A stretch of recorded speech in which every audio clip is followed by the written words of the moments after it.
It's 6:11. Well, it was just 24 hours ago that the NFL owners announced they decided to allow the Rams to move from St. Louis to Inglewood in Los Angeles, and that the Chargers had up to a year to decide to either join the Rams in Inglewood or work out an acceptable deal for a stadium here in San Diego.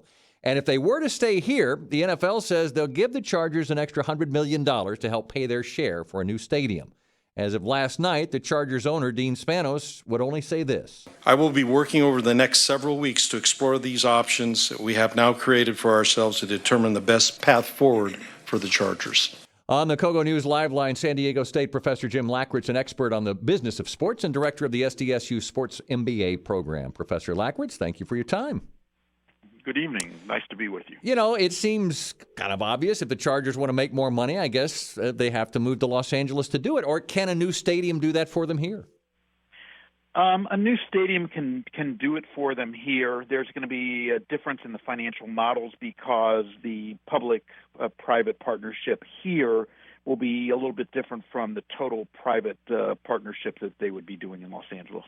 How do you compete with Los Angeles as a city? They have a lot of teams there, and I wonder, even if the Chargers were to go up there, how do they make a mark for themselves?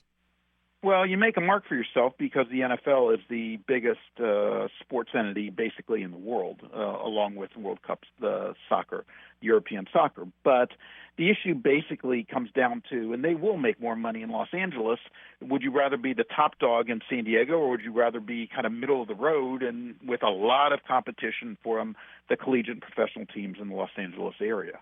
What does happen for the Chargers if they move? What does that do for the value of the team?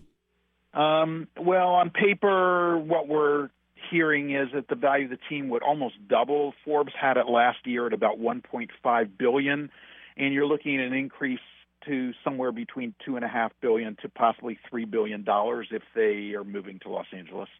You know, when you look at the city of San Diego versus the city of Los Angeles, you wonder how this smaller city can compete with Los Angeles in order to keep a team here. Well, the issue here is, first of all, in San Diego, I don't think anybody has thought about the idea that we're competing with Los Angeles. We have a great city, and we want to be able to have a team here. But from the revenue point of view, there's clearly going to be more opportunities in Los Angeles. But here, there's a lot of opportunities to be the number one team in town, and there's a lot of non-economic benefits for the Chargers to stay here if, in fact, they really want to do so. Should the city build the stadium even if the Chargers do leave in hopes of luring another team here?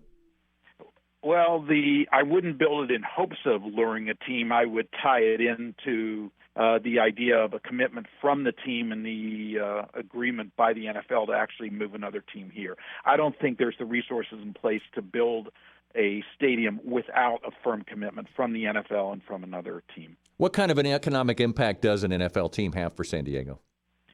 Not as much as people would think. It's more of an indirect economic impact because if you look at the types of jobs and the revenues and things like that come in from the Chargers being here, it's not as substantial as one might think. But there's a huge impact indirectly, for example, on the tourism industry. And whenever you watch a Charger game on national TV and they open up and it's 70 degrees in San Diego, in the middle of November or December, there's a big impact that goes that way that affects other parts of the community, especially the tourism industry. I know that's always been one of the things I hear from people who do come to visit on Sunday. You'll find a lot of fans from out of town following their team, and what they say is, it's snowing back home in Pittsburgh. I just wanted to get out of town and come see some sunshine for a change. Yeah, it's a lot. I'm from the Midwest originally, too, and believe me, it's a lot nicer to be in San Diego in November, December, and January and February than it is any part of the Midwest in dealing with their weather issues. You know, when you look at the amount of money that the Chargers are going to have to pay to the NFL, $550 million, I think, is a relocation fee. They have to pay that money. They have to pay a big share of building a stadium. Is it a long-run factor that they can make more money, or can they somehow do it in the short run?